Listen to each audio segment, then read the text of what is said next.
Breaking news చూస్తున్నాం. BJP విడుదల చేసిన అభ్యర్థుల జాబితాలో ఇద్దరు తెలుగు వారికి షాక్ ఇచ్చారు. నర్సాపురం టికెట్ను రఘురామకృష్ణంరాజు తనకే ఇస్తారని ధీమాతో ఉన్నారు. ఇటు ఖమ్మం టికెట్ను జలగం వెంకట్రావు ఎక్స్పెక్ట్ చేశారు. ఇక ఇద్దరి పేర్లు ఈ జాబితాలో కనిపించలేదు.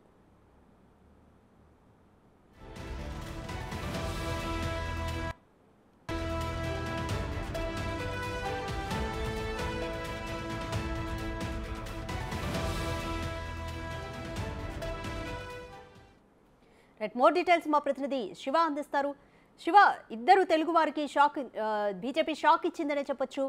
రఘురామకృష్ణంరాజు నర్సాపురం టికెట్ తనకే వస్తుందని ఖచ్చితంగా ఆశించారు.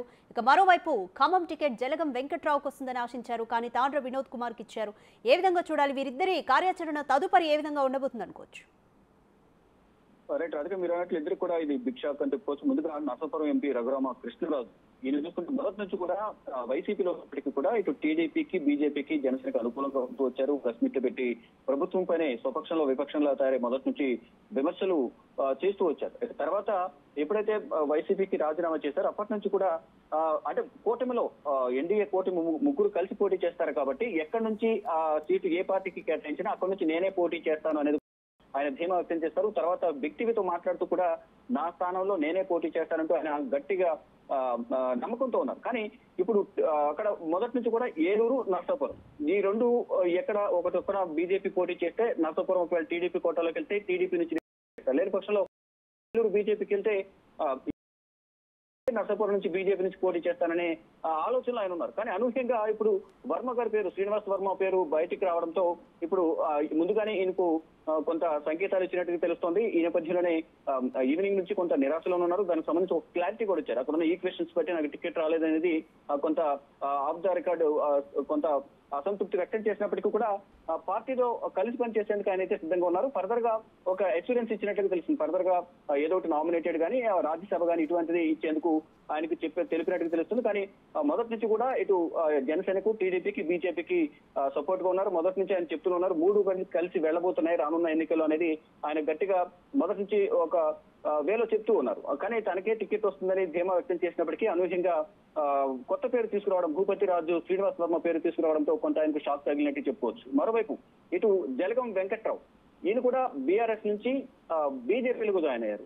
ఆ సందర్భం వారితో పాటు జాయిన్ అయిన వారందరికీ కూడా ఆ టికెట్లు కేటాయించారు. కేవలం జలగం వెంకట్రావుకు మాత్రమే ప్రజెంట్ ఆపారు. ఆపిన తర్వాత మిగిలిన రెండు స్థానాల్లో ఆరూరు రమేష్ గాని ఇటు ఖమ్మం సంబంధించి జలగం వెంకట్రావుకు కేటాయిస్తారనేది ముందుగానే ఊహించారు. కానీ మధ్యలో కొంత మళ్ళీ ఈక్వేషన్స్ అన్ని చూసుకుని అక్కడ ప్రత్యర్థి బలం కూడా చూసుకున్న తర్వాత ఎదుటి పార్టీ ఎవరి నుంచో పెడుతుంది అనేది చూసుకుని దాన్ని బట్టి ఇప్పుడు పేరు మార్చినట్టు తెలుస్తుంది. దానిలో భాగంగానే తాండ్ర వినోదరావును తెర మీద తీసుకొచ్చి ఇప్పుడు తాండ్ర వినోదరావుకు సీటు కేటాయిస్తున్నారు. మరి ఇటు జలగం వెంకట్రావుకు ఎటువంటి హామీ ఇచ్చారు, ఏ విధంగా బుజ్జగిస్తారు, ఏ విధంగా అక్కడ తాండ్ర వినోదరావుకు సపోర్ట్ చేస్తుంది జలగం వెంకట్రావు వర్గం అనేది కూడా చూడాల్సి ఉంది. కానీ ఇటు ఈ రఘురామకృష్ణరాజు మాత్రం ఎవరికి టికెట్ ఇచ్చినా ఆయన వైసీపీ వ్యతిరేకంగా ఉన్నారు కాబట్టి అక్కడ సపోర్ట్ చేయాల్సిందే. అక్కడ బీజేపీ కానీ, టీడీపీ కానీ, జనసేనకి కానీ ముగ్గురుకు కూటమిలో భాగంగా అక్కడ సపోర్ట్ చేస్తారు. ఇక్కడ జలగం వెంకట్రావుని ఇప్పుడు ప్రధానంగా వారు బొజ్జగించే పనిలో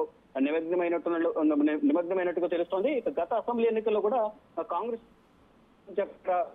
సపోర్ట్ కాంగ్రెస్ నుంచి ఒక టికెట్ కేటాయిస్తారని కొన్ని ఊహాగానాలు అయితే కానీ ఫైనల్ గా ఆయన కాంగ్రెస్ లో కూడా జాయిన్ కాలేదు. ఇప్పుడు లోక్సభ ఎన్నికలకు సంబంధించి కొన్ని స్థానాల్లో బీజేపీకి క్యాండిడేట్స్ లేకపోవడంతో ఇతర స్థానాలు మాక్సిమం ఇప్పుడు ప్రకటించిన అన్ని స్థానాల్లో కూడా ఒక 3-4 తప్ప మిగతా అన్ని కూడా ఇతర పార్టీ నుంచి వచ్చిన అభ్యర్థులనే ఇప్పుడు లోక్సభ అభ్యర్థులుగా బీజేపీ ప్రకటించింది. దానిలో భాగంగా ఇప్పుడు పోటీ ఎక్కువ ఉన్న నేపథ్యంలో అందులో పెద్ద నియోజకవర్గం అన్ని స్థానాల్లో కూడా ఖమ్మంలో కాంగ్రెస్ పార్టీ గెలవడం, అక్కడ బలం ఎక్కువగా ఉన్న పోటీ ఎక్కువ ఉన్న నేపథ్యంలో అక్కడ కాంగ్రెస్ బలం ఎక్కువ ఉన్న నేపథ్యంలోనే ఇక్కడ ఎవరిని నియమించాలనేది ఎన్నుకోవాలనేది కొంచెం సందిగ్ధత నెలకొన్న నేపథ్యంలో జలగం వెంకట్రావును పక్కన పెట్టి ఇక్కడ తాండ్ర వినోదరావును తెర మీద తీసుకొచ్చి తాండ్ర వినోదరావును అక్కడ ఖమ్మం నుంచి బరిలో నిలపబోతున్నారు.